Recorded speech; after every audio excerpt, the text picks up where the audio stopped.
What's going on, guys? Welcome back to the channel. So I'm out here in the shop tonight and I've got this lovely Ford Ranger here that I purchased. Knew the guy that was trying to sell this, and so basically I bought it for him, paid $1,000 for it, which may have been too much. And it was running okay, I suppose, but he ran it off in some trees and broke the rear end in the process of trying to get it out, along with tore the front of the truck up. Broke the steering knuckle, the power steering rack, it's broke. Of course, the bumper and everything, this fender, and this here was pushed in. I pulled this out with a winch trying to get it on the trailer, because this tire, there's no control on it. It wanted to go this way and the other one wanted to go the other way, and I just drug it on the trailer with a winch and a snatch block, pulling it from side to side, whichever side it wanted to go. I'd pull it the other way for a little bit, and anyway, got it up on the trailer and everything. And so I've got a new steering rack in. Hopefully that's the correct one. And I don't have a steering knuckle yet. It's on order. This is a 98 model Ranger. It has the vacuum lock hubs on the front. I don't know if you can see that there with the vacuum line, but they did away with that in 2001, I believe. And they changed to a splined wheel bearing and a splined shaft for the wheel bearing. So I've got some 2001 axle shafts coming with a 2001 wheel bearing. So we're doing away with the vacuum lock to get the four-wheel drive to work. Not sure what I'm gonna do with the rear end yet. It really needs a rear end or a complete rebuild. Probably just gonna patch job it. Kind of my plan for this truck here is, I thought it would be like a good, basically side by side. Something that'd be inexpensive, maybe have a couple grand in it, maybe a little more depending on what all I do to it.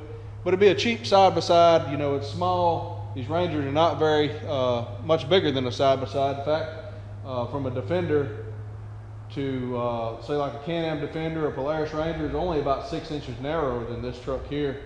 And if you get a crew cab one, they're about the same length. So anyway, that's kind of what I had in mind. He did have some new tires on this thing, but he didn't have the front end lined up, and it's chewed the front ones up. But it does have some new tires on the back, 31 1050s, aftermarket wheels. It's got some dents and stuff in it. Tailgate doesn't match. I guess he tore that up. The inside of it is not very clean. It's pretty dirty. The only thing I've done to it is I put this door handle on there a while ago because I couldn't open the door, and I got aggravated every time I go to open the door here. Couldn't get in. Had to go around to the other side, and as you see, there's a tractor parked over there. I can't really get in. So anyway, that's what I bought this truck for. Is I thought it'd be good for, I'm hoping to be able to buy some land at some point, and I thought this would be a good little kind of utility vehicle to get around, something you didn't care about beating and banging up, drive through the brush. Over in Australia, they have these little small pickups they use. They call them utes, and they put like a flatbed on them. So that could be an option as well. Do something like that, basically a utility vehicle. And instead of paying $20,000 or $30,000 or plus for a side-by-side, because if you get one with a cab on it, time you put tax and everything, you're probably 35 grand. So anyway, the whole inside of this thing is nasty. That is a 5-speed, 4-wheel drive. And that's was a selling point to me, being a 5-speed and 4-wheel drive. It'll do what I want to do. It does not have carpet, which is good, for the purpose. I'll rip this seat cover they got on there out of there, and we'll do something later with that. But anyway, it stinks in here. It smells like cat pee or something. I don't know what's up with that. Probably the window got left down or something, and maybe some cats got in there. I don't really know, but anyway, it will crank and run. I pulled the cover off of the rear end down there. I will show that later. But basically the carriers wore out. The pin inside of it that goes through the differential carrier has wallowed the hole out. He's been spinning tires with this thing and acting a fool, and broke the rear end basically with the bigger tires that's on it. But it's not too bad dinged up. It's got a few minor dents here, there, and yonder.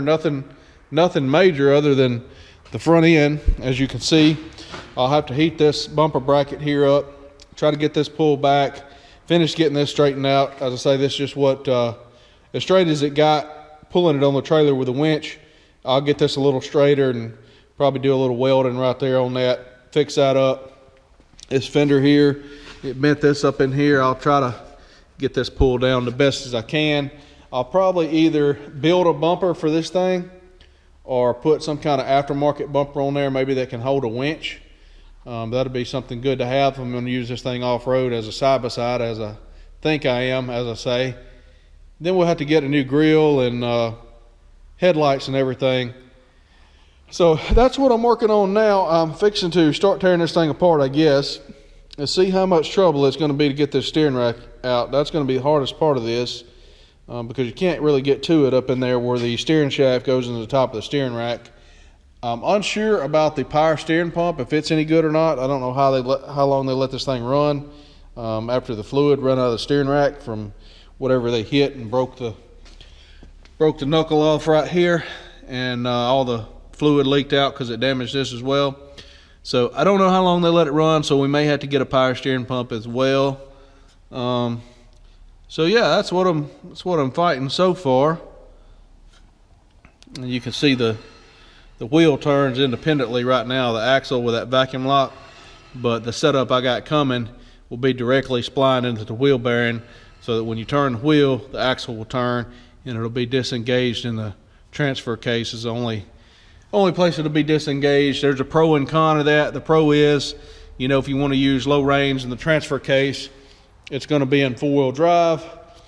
The pro is, you know, you don't have to worry about the vacuum lock hubs that usually don't work and causes you not to have four-wheel drive. I'm trying to sit here and think what else. I checked the fluid in the transfer case. It was almost empty, so it may not be in the best of shape. According to the internet, it holds 1.25 quarts. I added a quart to it to get it to run out of the drain plug, or the fuel plug, I mean. The transmission is full of oil, but it looks really, really dirty and burnt smelling, so we need to change it. And I have not checked the front differential because, as you see, it does not turn when you're driving down the road unless you got it in four-wheel drive and the hubs are working. So it's probably okay even if there is no fluid in it. I'm not sure. I had not checked it. The truck does not have air conditioning. It had the air condition delete kit put on it here, where it's just the idler pulley, so evidently the old compressor locked up. The Ford place supposedly put a motor in this truck not long ago, a used motor, and they did a really poor job because it's got exhaust leaks, because the exhaust manifold bolts are broke off in the head, so it's got exhaust leaks. Don't know if we're going to worry with that or not. For the purpose I'm going to use it for, it may not be that big a deal, it may not matter too much, but figure it'll be a good little off-road truck and slash hunting truck. You don't really need an air condition in the wintertime, and using it around a farm or whatnot, you know, just riding around the property, you roll the windows down, air conditioning not that big a deal, but it is something that could be, you know, you could fix this at a later time if you wanted to spend the money, put a new compressor, new lines and everything on it, and get everything back going, if that is something that we decide to do. But the truck is pretty rough shape, and I really don't want to spend a whole lot of money in it. The guy did say that they put a new clutch in it when they put the motor in. However true that is, that's what he told me. So it's supposed to have a new clutch kit in it and all that. And so I'm just trying to get the thing where it will move on its own power and be able to steer it, so I can move it in and out and work on it when I have time. And that is the main goal I'm trying to accomplish right now. And that way I don't have to pick it up with the tractor and move it in and out that way, because it's kind of all in the way, and I have other stuff I need to do. But anyway, that's kind of what I'm working on out here tonight, is just piddling around, doing some stuff with this.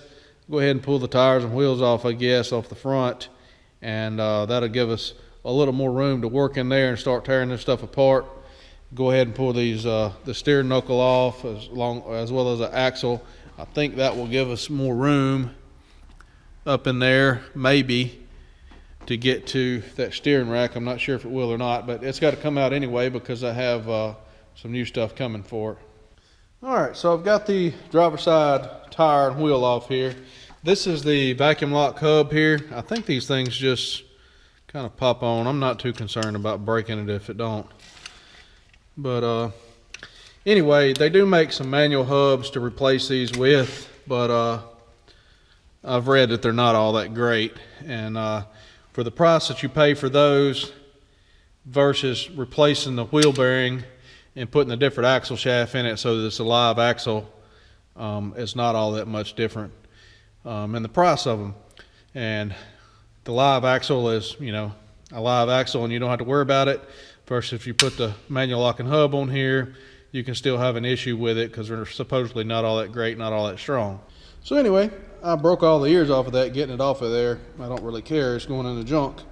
But there's how it is. It's splined on the outside and splined on the inside for the axle shaft here.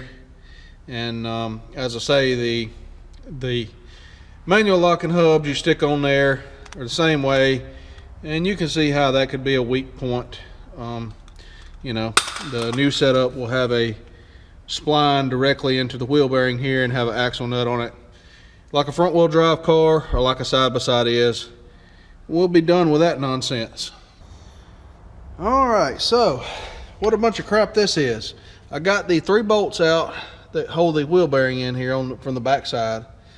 Then you got the stupid little snap rings here. You got this plastic one that goes in the groove inside there, and then you got the spiral snap ring that goes over it, and it's so far up in there you can't get on it with hardly anything to get it out. Anyway, I finally got it out. I destroyed it doing so. Doesn't matter, not using any of this crap anyways. But there's a groove that was in.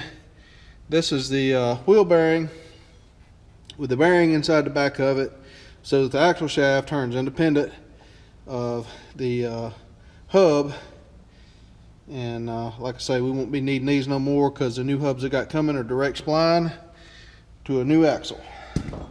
All right, you stick a pry bar behind the axle here in the case and it pops right out. It's got a snap ring there, has plenty of oil in it. Oil looks good, so that's a good sign. There's a hub, wheel bearing, got a new one coming that's splined with an axle shaft that'll bolt in there and tighten down. Solve that problem. Got a new steering knuckle on the way, and probably gonna need some brake pads as well as this ball joint here, which you got to replace the upper control arm in order to replace that, I believe, unless this has already been replaced. It looks like it might be. I'll have to look at that. Most of the time you got to replace the control arm. This may already be an aftermarket control arm. Alright guys, I've got the other side tore down now as well. I still don't have the rack and pinion out. I think I'm going to wait till tomorrow or another day to do that. I'm tired. This arm over here is different. This is a factory arm, looks like. The ball joint in it's actually good, seems to be. But the bushing up in there is not. I don't know if you can see that on camera, but the bushing in the mount in there is wore out, so that probably explains a lot of why the tires are wore like they are. This ball joint here, it's got some slack in it. Guy told me it had new ball joints and stuff put in one side or the other, but it all looks like junk to me. Tie rod ends may be new, and I believe there has been that other arm over there is aftermarket on the other side because the ball joint is replaceable in it, but it was never greased, so it's wore out. So a lot of good that does. I'll check the prices on some of that stuff and kind of make a decision on some of that, but it really needs to be fixed, I would think. I'll see how much the parts is and kind of go from there, and we'll try to get this steering rack and stuff out. So it is the next day. I'm going to try to get this rack and pinion out of here. Kind of dreading this. It's not but a couple bolts that holds it on there. The problem is you can't really get to the steering shaft very well, and you definitely can't see in there. Gonna be one of those reach and feel jobs. But I went ahead and ordered new upper control arms with ball joints and the lower ball joints and some brake pads. I just ordered some stuff off of eBay, some cheapy stuff. As I say, for the purpose of this, probably be just fine. It'd be better than the wore out stuff that's on there for sure. At least I would think so. Alright, so I had to take the sway bar down. It's just 4 bolts, 2 on each side, to get out of the way so you can get your hand in there. I don't know if you can see, the lighting's not very well, but that bolt is right there where I got that wrench on it that goes to the steering shaft. And I don't think the lighting's picking up on the camera very well at all. But anyway, I got to get that off, slip that steering shaft up off the rack, and then there's 2 power steering lines I got to get off right here, and then these 2 bolts here, and then we should be able to wiggle this thing out here some type of way. So these are actually a nut on the bottom right here that you come in. There's a hole right here. You come in with a 15/16 impact wrench, and you pop that out like that. You got to do the other side. I've got the steering shaft slid off. You want to make sure you don't let that steering wheel turn round and round, and it'll mess the clock spring in the steering wheel up that works your horn and turn signals and whatever else goes through all that. I'm not exactly sure on this particular truck, but whatever's on your steering wheel goes through that clock spring. I know the horn and cruise control and certain other functions, but anyway, get this one here loose. Let's see if I can slide this thing just a little bit, give me a little more clearance to get to those lines right there. All right, guys, so I'm fighting this thing. It has to twist to where the steering column thing that was pointed that way twists this way and then comes out of the passenger side. I had to get the tie rod ends off and push this sway bar down here. It'd probably be easier to go ahead and take it loose here, but I got it pushed down here, got it to clear that. Now I'm getting it to come out the passenger side like that, and I'm gonna reach around there, take it on out. I did not have to take the little radiator hose off, although it might give you a little more clearance if you did. But had to push these brake lines and a wire here up out of the way to get that to clear. You can see a little better in there at that end of that shaft right there. It's a steering shaft, and it just splines on there and the bolt goes through. So let me see if I can get this thing worked on out of here. Really don't have a good place to set this camera to try to work and film at the same time. The lighting in here is not very good. But anyway, I got it most of the way out here, so I'm gonna get it all pulled out, see if we can get that stuck in there. The tie rod ends appear to be new. They've been replaced before. I'm gonna get this piece of broke knuckle off of that one, and I think we'll reuse them, save a little money, because like I say, they appear to be new. All right, guys, a little more update. I had to push it that way, get it to turn down, and got it to come down this way. Now I got to pull it out here, looks like. Just about got it. I think it would be easier if you pull the radiator hose off down here, because I had to kind of prise against it and everything, but about got it out of there now. So the new one's going to have to go in like this, twist, go all the way over, and then come back over, so this side will stick into there, and then get it back up in place. All right, there's the old one versus the new one. I got them lined up here, and I turned the shaft where the steering shaft goes on right here into the same position as the old one come off, because I had the old one work, you get right to the bolt. So by putting this one here, it should slide right on. The bolt goes in that notch right there and tightens down. These look to be the same length here and the same here. So if that one came out like that one, this one should go in like that. It looks pretty close to the same thing to me. Alright guys, I've got the power steering rack on there. The pump seems okay. It's got a little whine. That's pretty common for these Fords. It's got a high idle condition. I pulled the idle air solenoid off and put some tape over here to block the holes off. They had this unplugged, So evidently we got a vacuum leak or something going on somewhere. They had this idle screw backed all the way off, so it's something they've definitely been fighting. But it does not appear to be the idle air solenoid, because I removed it and we still got a high idle condition even with that blocked off. So we'll try to figure out what the deal is with that, I suppose. Alright guys, I'm up on the back end of the truck here. We're still waiting on parts, obviously, for the front. And I want to hop on the back here again. I've already pulled this cover off last week when I bought this thing. And I seen the destruction in there and I just kind of stuck it back on there. And anyway, I want to pull it back off here and get a better idea of what all I'm going to need to fix it, because I seen it was all messed up and I just kind of stuck the cover back on there and said the heck with it. I was thinking about getting a complete rear end, and I still might, but I'm going to see what exactly I might need just to piece this thing together. I know to fix it correctly I'm going to need a ring and pinion and all that, but what I want to see if I can get by with just getting like a used carrier off of eBay.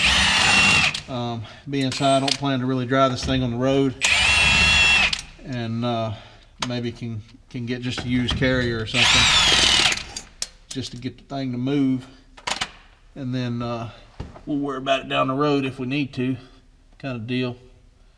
I'm trying not to get a fortune in this thing right off the bat, if you know what I'm saying.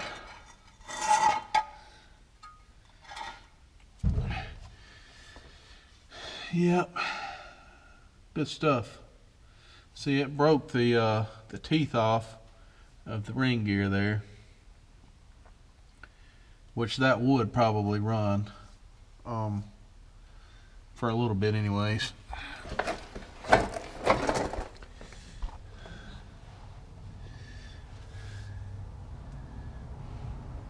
It broke the spider gears and the pin. And the carrier's bad. See, these are the clips that hold the axle in. This piece of the spider gear. That's what I figured broke, was probably just the spider gears. That I would probably be able to just replace the spider gears and this pin. The pin is broke and it's wallered out. You can't really see, I don't think, but it's wallered out the carrier, and so that I don't think I'm going to be able to use that carrier. If I got this thing up high enough to turn it or not. Let's see, I need to turn the drive shaft. Yeah, there we go. Well, maybe it's only one side that's wallered out. That side's okay, okay-ish, where the bolt goes through.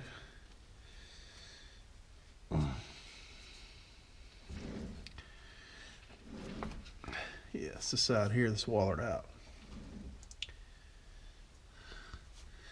That's what I seen when I opened it up, and I seen how trash that was, and I just kind of put it back together there.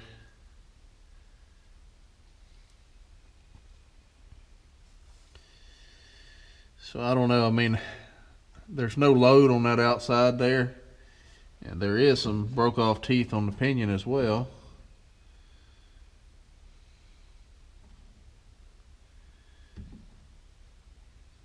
And so that may not work very well, because all that stuff got hung up in there.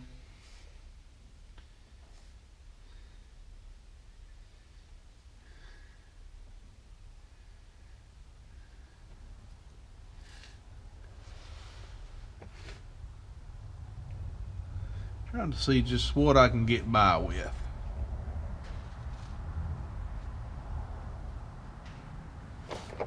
A lot of gears missing off that pinion, so I don't think that's going to work. I know that carrier's bad for sure.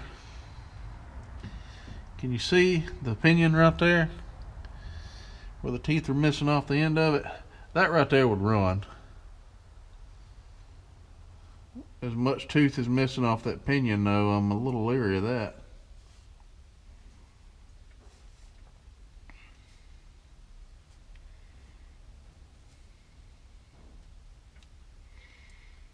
I mean, it may would work for a while.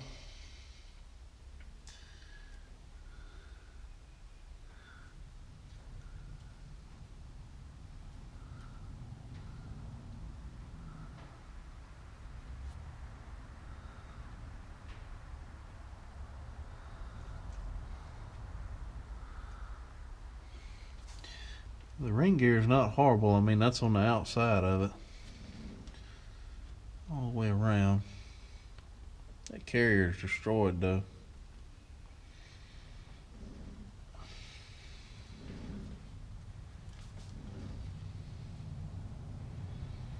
Because I was even thinking about welding these spider gears up.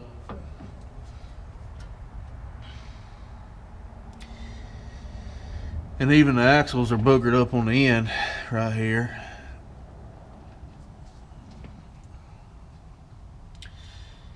The guy really did a number on that. I have to get on eBay, I guess, and see if I can find a used carrier. And I don't know, the gears is going to be the issue. Because they're kind of expensive for a ring and pinion, and I used to have some of this stuff and it got hauled for scrap. I had a set of 373 gears for one of these because I put 410s in, and I'm assuming it went to the scrap yard because I don't know, I had not been able to find them. And I had a carrier as well. I had a couple of them haul the stuff off from the old Ford Rangers I used to have. If I could find a whole rear end, a 8.8 or something would be a little better. But this 7.5 will probably do what I want to do with the truck. It's just a matter of how much money do I want to put in this rear end. I'm going to see what I can come up with here and think on it and make a decision, I guess, and kind of go from there. You can see what I'm working with anyway. Alright guys, I have decided to weld this rear end up. Looking about $300 and something for used parts, $350 maybe, up to probably $600 for some new stuff with the bearing kit, the way it should be done. Trying to get the oil cooked out of here. I'm gonna see if I can get in there and weld this spider gears to that case, and go about it that way, and weld that pin back in there to keep the axle clips in. See how the axle moves in and out. The pin is what keeps the axles from moving in, and the clips is what keeps them from moving out. So if I can get this oil out of here, we'll make an attempt to weld it. We really don't have anything to lose. Being that it's just an off-road project kind of. And if we run across the rear end at a reasonable price locally, I'll pick that up and might swap it out or whatever. But right now I just want to be able to get the truck to be able to move in and out, and be able to drive it around the yard and stuff for right now. And this should allow us to do that. Alright, you see that gear glowing there. It's welded in there. Don't have the pin in it yet. This is a dual shield flux core I'm putting it in there with. But I got the gears welded to the carrier.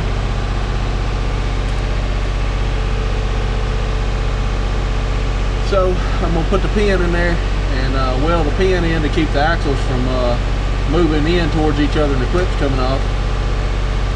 Not too worried about getting spatter on anything because I think it's pretty well junk anyway.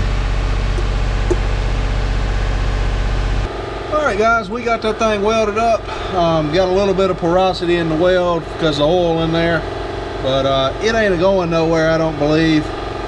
Got that pin welded back in, put a lot of weld around it between the pin and the gear. All I got to do if I want to take this back apart is cut that pin out right there with a torch, and then the axles will slide in toward each other, pull the keeper apart, and then remove it just like you normally would. But I welded both sides of it there. You can see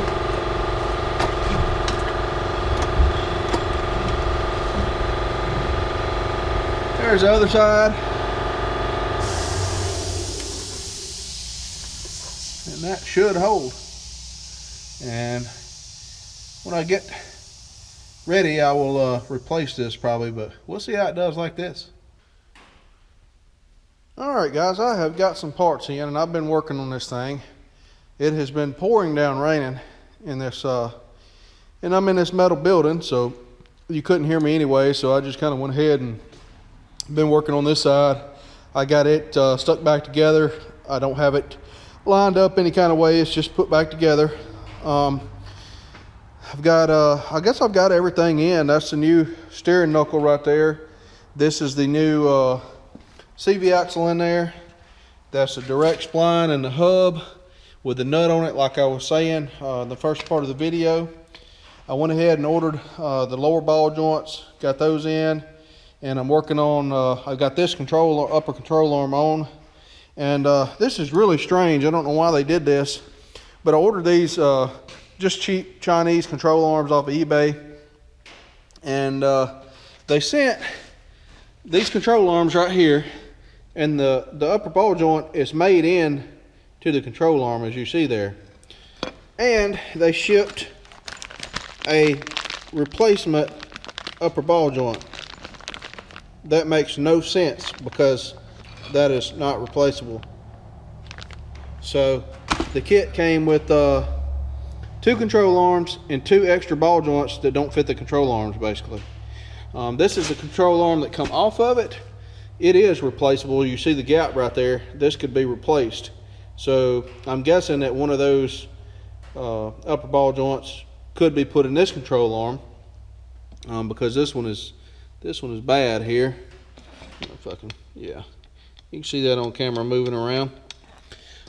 This arm here is on the passenger side. It's actually still good. I thought the bushing in it was bad, but it was not. The bolt was loose, and so the arm was moving like in and out this way. I thought this bushing was bad because I never took it off, but it wasn't. It was just the bolt loose. So this arm is actually still good, and the ball joint in it's still good, and this is a made-in style as well, as you see right there. And so the ones I ordered are non-greasable, but they sent replaceable greasable ball joints that don't fit that. So that doesn't make much sense to me. But anyway, that's what I'm working on. I've got starting to put this side back together. It quit raining, and I decided I would get the camera and try to film a little bit and fill you guys in. But that's what I'm working on, fixing to put that upper control arm in here and get it tightened up. I've got the ball joint in here on the lower, and the new CV axle that's a direct spline that splines into the new hub. The new hub that I got, like I say, is for an 01. That's when they started using this style and did away with the vacuum lock hub assemblies. And this steering knuckle here does not even have a provision for the vacuum lock. See, this is the old hub, and where the vacuum lock went in, you have a seal in here, and then you had a vacuum line that went in. Well, this new knuckle doesn't even have a hole or anything where you could even put a vacuum line, which is fine. We don't need that anyways because we're going a direct spline route. The wheel bearings right here. So this is the wheel bearing hub assembly here, the new one. And I was saying, this is for 01 model. And so 01, they had front wheel ABS. The ABS system was on the front also, and 98 only had rear ABS.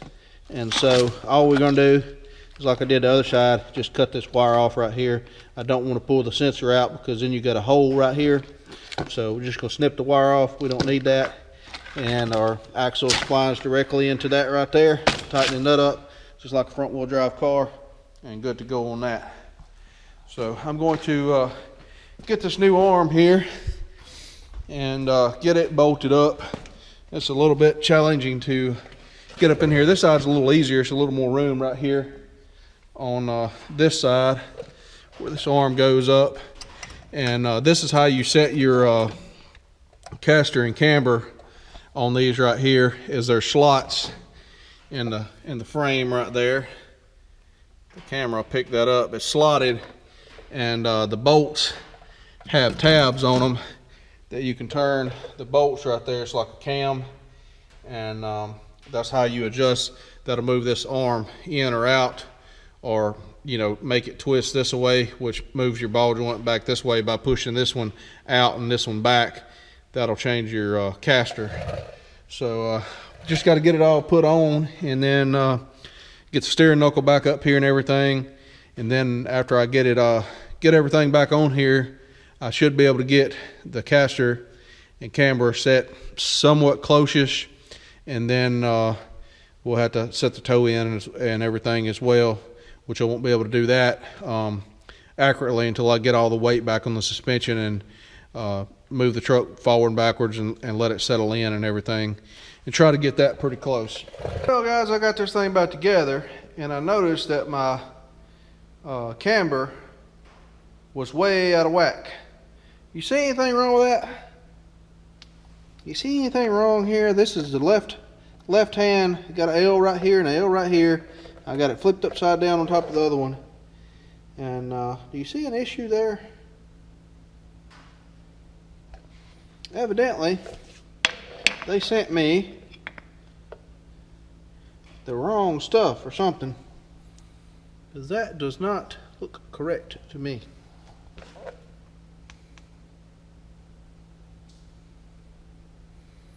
That has to be a two-wheel drive upper control arm, or it's for a different year model.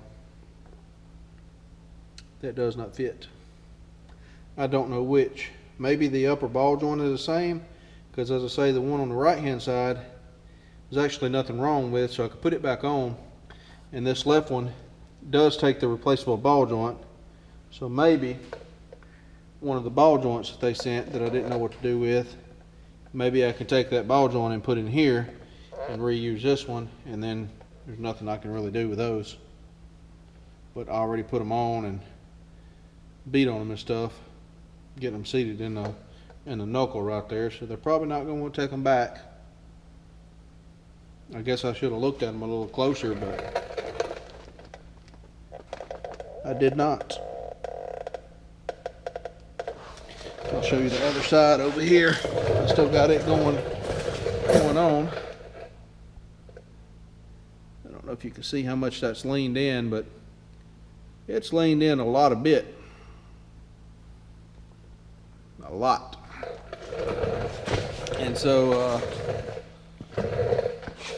there's no adjustment in the bolts that's gonna, there's no way you can adjust it that much. So let me see if I can get this snap ring right here out and knock this out, and I'm gonna see if one of those new ball joints that they sent with those control arms that definitely don't fit those control arms will fit this.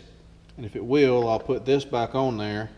And as I say, there's nothing actually wrong with the one on the other side I took off, so I'll put it back on there. It will still be in business, but we just wasted a little bit of money. But these are pretty cheap. I think that was like 75 bucks for those upper control arms. So if we can get a ball joint that's probably worth 25 bucks out of it and it'll work in here, we'll still be, won't be wasted, but about 50 bucks anyways. So let me see if I can get that off of there, and that new ball joint will work in there. Well, got the ball joint knocked out of the old control arm here, and would you know, the new one don't fit. It's different as well.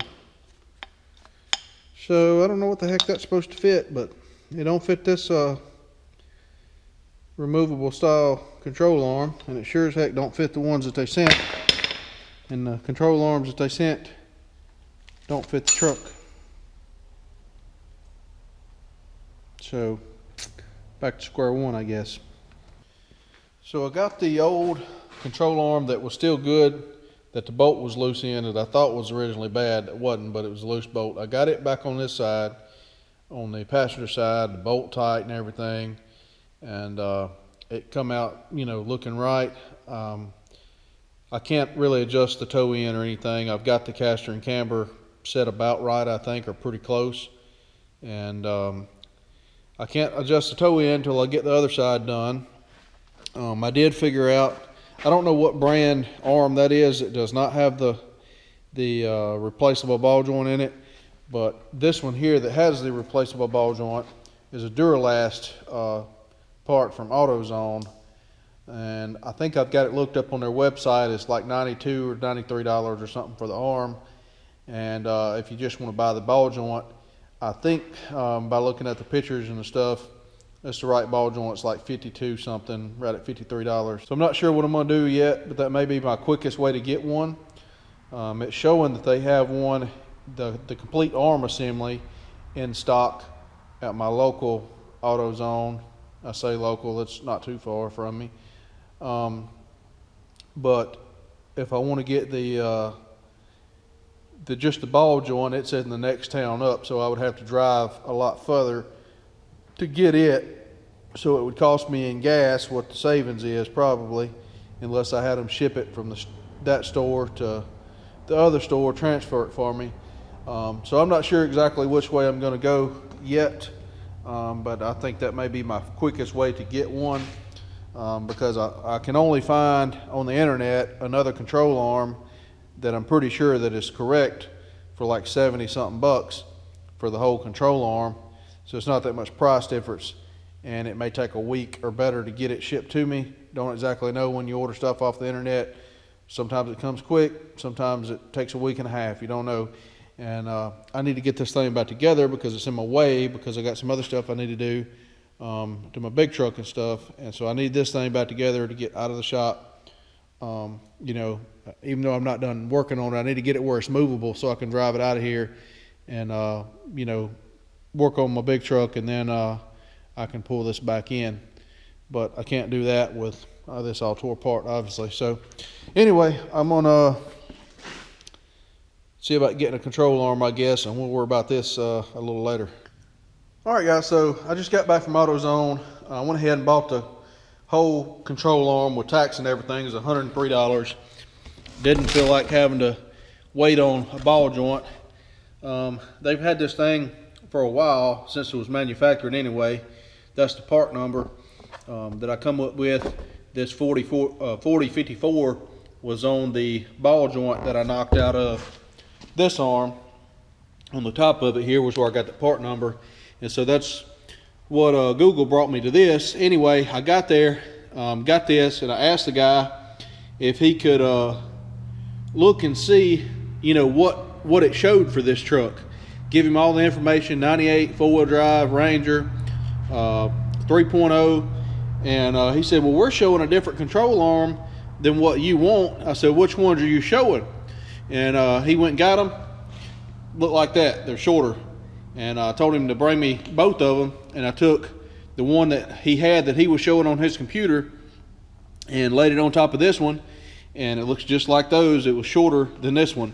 So evidently, you know, there's something wrong in the computer systems where these people look up parts at or something, or maybe this truck is something weird going on with it. I don't know, but it takes the longer ones, and for some reason the computer is showing those. So I don't know, I don't understand what the deal is, but like I say, I ordered those off of eBay, just El Cheapo stuff, and because I was trying to save a little bit of money. But I need to get this thing together, so I got this at AutoZone. I wish I could have got just a ball joint, but that wasn't available without having it shipped overnight or whatever, and I want to go ahead and get this thing together right now, so that way I can get it out of the way. All right, guys, so I've got that arm on there, got it all back together. It looks pretty close. At least the wheel's pretty well straight up and down like that, as is this one now. And I don't know what the toe in is or nothing like that. I have not checked it. I just kind of eyeballed it by looking down the truck to get it close enough I can move it in and out of the shop like that. I ain't even tightened the jam nuts up on the tie rod ends yet. As I say, I hadn't messed with it very much, but I got it back together where I can at least move it in and out of the shop. I hadn't greased it. The grease gun's out of grease. I'll put some grease in the grease gun later and get up under there and get it greased, and then rig up some string lines or whatever I'm going to do so I can get the toe in pretty close. But for right now, I just want to get it back together so that I can move the thing out of the shop, and then I can move it back in the shop and mess with it a little later.